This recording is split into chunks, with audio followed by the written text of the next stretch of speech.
What is up, everyone? So recently a lot of people have been asking me if I still do Smash Ultimate sessions, and yes, actually I still do, and I never stopped. I've been doing it now for roughly 4 years. Any player level is welcome. I've had tons of sessions with people who literally got Smash 1 week before their session. Obviously I've also had a ton of mid-level players, high-level players, and even top-level players that you currently see in tournament, most of which probably want to remain nameless. Either way, they all get much better with each session. There's been a ton of students who couldn't win a single game in tournament, and now they're either winning their locals or consistently making top 3. And if you want to book one or just generally get more information about the session, then you can click the Discord link below, join it, and private message me. Also, sessions are also streamed to allow you to re-watch your session on Twitch. Unless you don't really want it to be streamed, which is fine, it doesn't have to be. Anyways, during the stream, I mentioned everything that you do, don't do, could do better or differently, and we'll also talk about it right after. As well as I'll teach you anything that you need to learn at your current level, I'll answer any question, and I'll give you a plan for what to work on and how. Also, usually high to top level players don't usually fight me for best of 5, instead what they do is that they bring me VODs to review, and that way I guess it's more relevant to them because they learn how to beat what they need to beat in the current moment. Anyways, feel free to hit me up on Discord and enjoy the video. Welcome to a new series where I'll give you 5 essential tips for improving your character. The series will be done for each character in the game and will be directed towards both beginners and top level players. So make sure you sub and hit the bell to stay tuned for more. Let's start off with something simple: down throw. Typically, Lynx will be using up tilt, more specifically reverse up tilt, which you can do by during the down throw simply move the control stick up and slightly behind you and press A for it to automatically reverse itself, which gives you decent damage, but more or less that'll be the end of it, as typically Link's juggling game isn't as great as other characters that have a good time catching landings. And so if you can down throw and nair instead, it'll be a bit better, as it'll lead into a situation where most characters have to land and press shield or be really quick and double jump before they land to avoid the grab. So basically, if they shield, you'll be able to dash grab, and if they double jump out, you can full hop towards them as a read and nair or fair for a super potent opening. This will generally only work from 0 till 20% at best, but works more reliably on bigger characters or heavies, and will generally be a stronger opening than up tilt. Sometimes Nair won't true combo on a few characters or if you have Rage, but if they air dodge, you'll automatically frame trap into a regrab anyway. And typically down throw will combo into Nair till around 60% if you execute the full hop Nair immediately and correctly. To practice the perfect Nair, you should be able to full hop and do 2 Nairs in 1 full hop. If you ended up short hopping, you press the jump and attack too tightly together.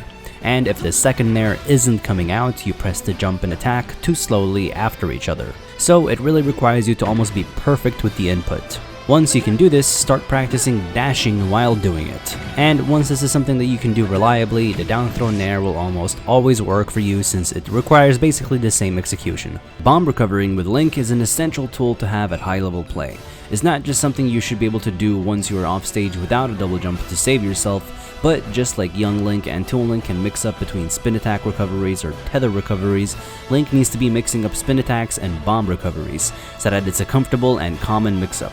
And it'll allow you to avoid the ledge trap or corner pressure situation, which is perfect since Link is terrible in those situations. So there is a hard way to recover and an easy way to recover, which takes time, since you have to drift in towards the stage for a bit, pick up the bomb, and wait till the bomb is closer to Link's body, then press Z and down B. For the hard recovery, you basically have to drift in for a bit, pick up the bomb, quickly Z drop it, and immediately press down B. This is hard as you have to perfectly execute the Z drop to down B, as you only have 2 or 3 frames for it to work.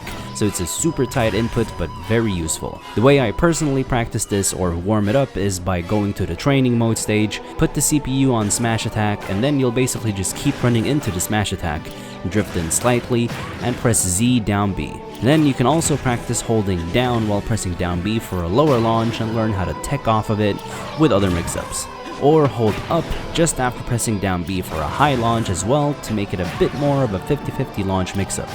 Knowing how to weave in and out of using projectiles and the sword and kicks is obviously key for Link, most of the time making them come to you with projectile pressure and then choosing to approach as a mix-up is typically what you'll be doing. And sometimes while in the process of walling them out and conditioning them with projectiles, you can choose to pick up a bomb, and rather than throwing it this time or using it for Z-drops, you could down throw the bomb and kick it with Nair to lob it forward by simply doing a full hop, C-stick down, Nair. Or full hop, pick up bomb, double jump, C-stick down Nair. This doesn't just allow you to cover the full hop and keep playing on projectile pressure to make them come to you, but you can also choose to mix up your approaching game really well. Obviously, if they don't respect the bomb, you can detonate it and win neutral. If they full hop early, they'll be interrupted by the bomb, or you'll detonate it and deny it. If they roll in, it'll be something that you can easily wall out with a preemptive boomerang or dash in and react with almost anything. If they choose to respect the bomb and shield, you'll be able to dash in and grab. If they choose to jump over the grab, you can full hop Nair, which catches the bomb as well.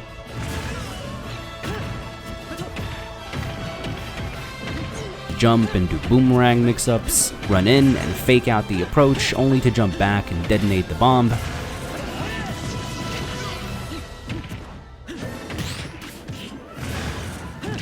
Approach with a short hop boomerang, charge an arrow, and so on. The mix-ups are almost endless, and essentially it'll become a puzzle game for the opponent to figure out what to do about this setup over time. So basically, by using the bomb like this, you'll elevate the potential for your long-range pressure game and mix-up approaching game at the same time. Link's ledge trapping will always be the best if there is a bomb that's bouncing at the very edge of the ledge with good timing, in which case it's easily one of the best ledge traps in the game, and is by the way further explored in the Bomb Tech 3 video, so check it out if you want to. Anyways, sometimes Link just won't have time to set up for a bomb trap, or the bomb will already be laying somewhere else to cover the stage. And so, when ledge trapping with Link alone, it'll be a little bit more different, but still very effective. Typically, you'll want to stand close enough where your down smash will hit ledge stall in case they do take their time. And in a few matchups, your down tilt and forward tilt might work as well. But typically down smash is better as it's faster anyway. And then typically you'll be using short hop Nair, fast fall, and shield. The Nair can easily deny regular get-ups and ledge jumps. And if you drift it back, it'll beat ledge roll as well as avoid get-up attacks.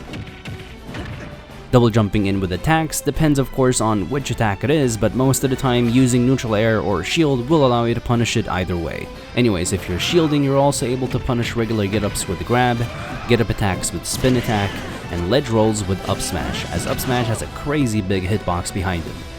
You'll also be able to potentially react with short hop up air or full hop back air against ledge jumps. And in general, if you're shielding and you see them using ledge jumps every single time, you should be preemptively using Nair a bit more either way to deny it. Or you could short hop and forward air at higher percents if you predict the ledge jump. This will typically be something that you'll want to slightly drift back, to also potentially beat regular get up, or at least outspace it, and also avoid get up attacks, and potentially even beat ledge rolls. The best Links will always be the ones that have mastered the simplicity of using Nair, boomerang, and grab. Not standing boomerang or dash away boomerang, but more so short hop out boomerang or a short hop in boomerang for approaching, since it can be safe against shield. And not just Nair as in short hop Nair or full hop fastfall Nair, but all different variations of Nair. The buffered Nair while drifting it back with fastfall, the full hop fastfall Nair, the full hop Nair into another Nair, the full hop double jump Nair mix-up, the short hop or full hop low landed sweet spot Nair into another Nair, and so on. And understanding how and when you should be using this for shield pressure in combination with boomerang and grab. This is what more than half of the time will carry you throughout the game, so it's important to firstly get good at. Another thing is pace control. You're throwing projectiles and playing with Nair to anti-air most of the time, or using it for shield pressure to try controlling the pace of the game as much as you can. But almost every Link out there suffers from overpressing things, and never knowing when to stand still or play slow for a few frames or seconds, and simply use their movement and reactionary tools much more. Once you've controlled the pace of the game, you don't want to just keep pressing buttons. Much better is to weave in and out of your rhythm here and there, so that you can take full advantage of the opponent already playing your game. Dare to stare them in the face, to not only react to what they do, but generally play out of pace sometimes and catch them off guard. At the end of the day, at least at high level, it's about trying smarter, not trying harder. I also recommend watching all the bomb videos and of course the Art of Link, along with some of my other highlight videos. Also stay tuned for more videos like this where I'll be giving tips on Link versus certain matchups as well. Thank you guys for watching. Leave a comment down below to let me know what you thought about this video. Also lately, YouTube has not really been going as well as usual and the pay is extremely low and barely doable, so if you can, please help me out on Patreon, as even $1 single is gonna help much more than you think. And come by my Twitch if you ever want to see me live. I stream almost every day from 3 PM to 9 PM EST. Anyways, thank you, and I'll see you guys next time.